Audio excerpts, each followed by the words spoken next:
All right, we're recording. Okay.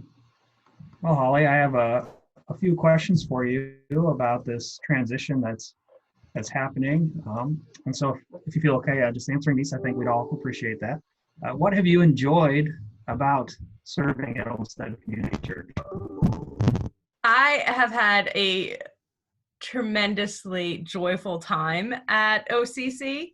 It's my first time back in a local church after a decade of denominational ministry, and to be able to lead worship and to preach every week, to be engaged with people from the oldest generation to the youngest, it has been a real joy to put the policies and procedures that I was in charge of at the United Church of Christ back into practice and to be engaged with the community on the ground and doing the real work that Jesus has called us to do. And now that you're transitioning out of OCC, where will your family be going? So we are living into sort of liminal space right now. Construction sites are currently closed in Massachusetts, but when they reopen, Jonathan, my husband, will be going back to the Boston area to start back on construction projects. I will start my new position with the Southern New England Conference of the United Church of Christ on May 4th. But Karina and I will be staying in Rocky River and working remotely by Zoom for the most part until it makes sense for us as a family and things are safe in the country for us to make that relocation. We all hope for the best in your safety and your health, especially in trying to move that far away into a new area. Mm-hmm. And what's the ongoing relationship between you and the members of OCC going to be like? I am going to hold the members of Olmsted Community Church and you, Pastor Stephen, in my prayers.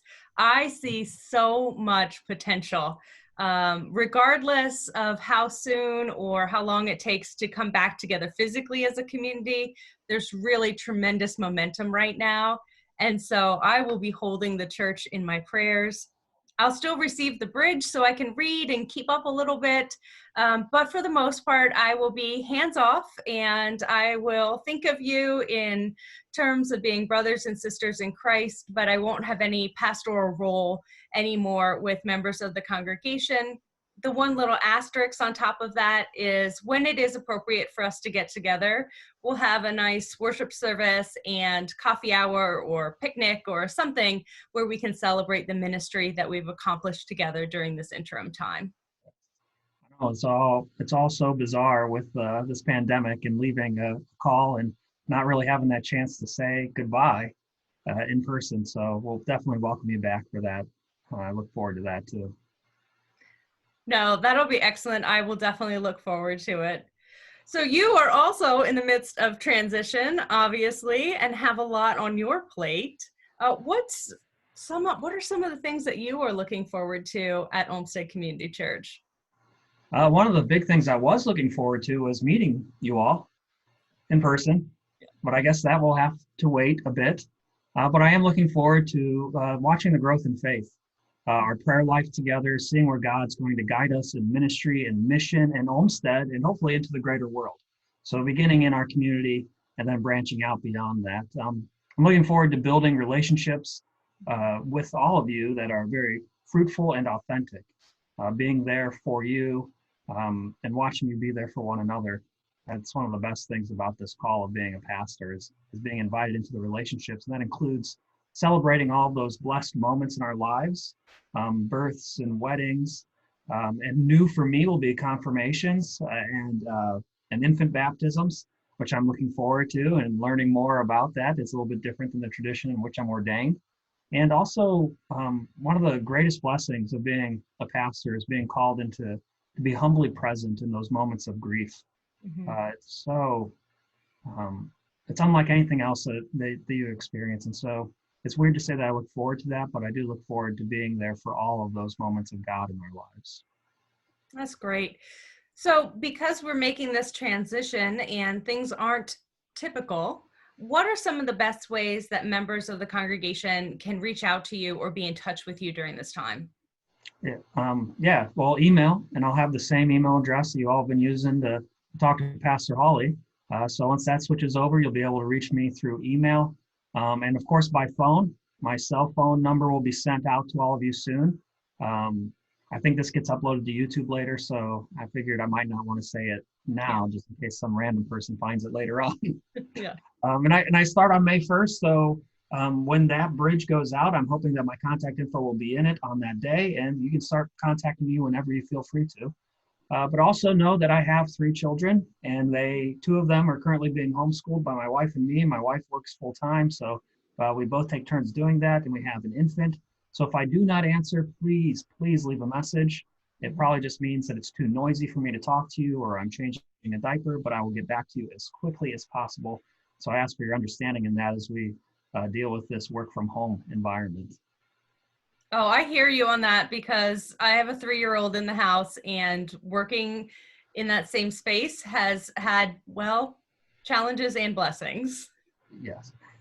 Well, to help ease with that, we actually moved, you can't see, but right to my side is my daughter's little desk so that she can work in here and I can work while she's doing work and answer her questions about her homework and stuff. So Oh, we're that's great. trying to streamline that. So how do you envision, because we can't sort of do the face-to-face thing at worship and coffee hour in the way that we are accustomed to, getting to know people during this period of social distancing and stay at home as it continues to sort of evolve here in Ohio? Yeah. Well, like I said, I was very excited to get there and to meet you all, and to hear your thoughts on where God has been moving and discern together where we're going to be heading. And now that we're stuck in our homes, I'm hoping to be able to provide multiple opportunities through Zoom. We'll still have the Zoom program to be able to use that and through social media to engage in all kinds of conversations so that we can start to build our relationship. So that my hope is that when we finally do get the chance to meet all together in person, it'll be kind of like meeting an old pen pal. I don't know if you all remember that from our grade school days or high school days when we'd write the pen pals, or at least someone that we know a little bit. But I do ask that if you do feel depressed, if you feel anxious, if you feel left out, please reach out and contact me. I will be there for you, but if I don't know that you need me, then I can't be there. So please reach out. If you feel depressed or anxious in this time, reach out to the church, reach out to your friends. The governor just announced that they opened up a new toll-free hotline also for people who are feeling depressed or anxious about coronavirus. So please reach out. Don't just isolate yourself further.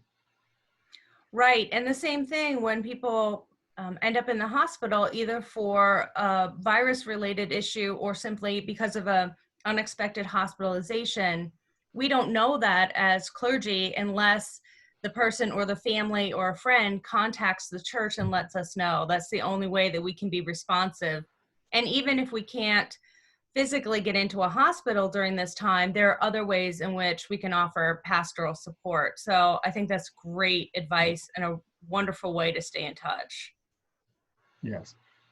Is there anything that the congregation should expect when May 1st comes? That'll be some new things in front of them so they can sort of be prepared for that? Well, I think that on our first Sunday on May 3rd, I've already been discussing with some of the church leadership how we're going to be conducting worship services. And I think for that first Sunday, we're going to stay on Zoom because that's what people are familiar with. But it sounds like we want to eventually be able to stream our services when we gather together, that there is a desire for that. And so we're going to start to transition to something else that'll serve us better for when we're back together so we can continue to stream. But right off the bat, it's going to seem pretty similar. Worship will probably change slightly, as it most likely has anyway, and going from being in the sanctuary to being online. But anytime that I try something, it's exactly what it is. We're trying it. And so if it flows better, awesome. If it doesn't, we can try something else or go back. So there won't be anything major, I don't think. I don't have any major plans to drastically change worship. I think that one thing that this pandemic is affording us is it's going to give us an opportunity to look at some of the behind the scenes stuff that I probably wouldn't have had the opportunity to look at right away and coming into a call.